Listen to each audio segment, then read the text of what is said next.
There's been a lot of talk about identity lately, but how far does it go? And is it possible to be wrong?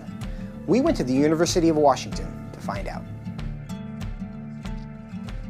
Are you aware of the debate happening in Washington State around the ability to access bathrooms, locker rooms, spas based on gender identity and gender expression?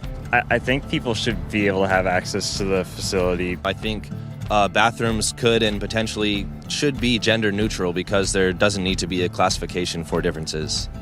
I think people definitely should have the ability to go into whichever locker room they want. I feel like at least public universities should do their best to accommodate for those who do not have a specific gender identity. You know, whether you identify as male or female and whether your sex at birth is matching to that, you should be able to utilize the resources. So if I told you that I was a woman, what would your response be? Good for you. Okay. Like, yeah. Nice to meet you. I'd be like, what? Really? I don't have a problem with it. I'd ask you how you came to that conclusion. If I told you that I was Chinese, what would your response be?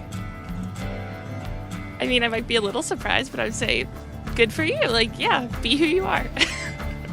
I would maybe think you had some Chinese ancestor. I would ask you how you similarly came to that conclusion and why you came to that conclusion. I would have a lot of questions just because on the outside I would assume that you're a white man.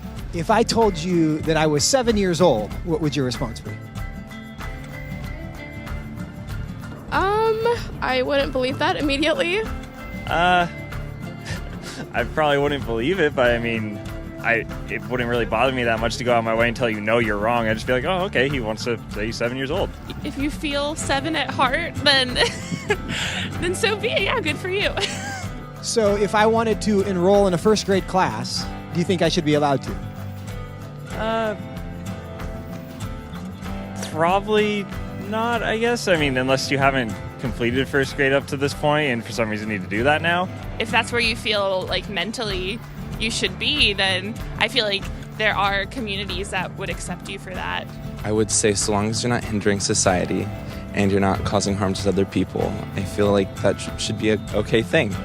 If I told you I'm 6 feet 5 inches, what would you say? That I would question. Why? Because you're not. No, I don't think you're 6'5". If you truly believed you're 6'5", I don't think it's harmful. I think it's fine if you believe that. It doesn't matter to me if you think you're taller than you are. So you'd be willing to tell me I'm wrong? I wouldn't tell you you're wrong.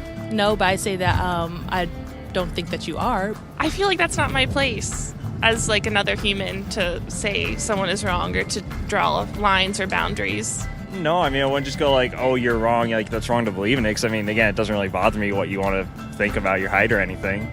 So I can be a Chinese woman. You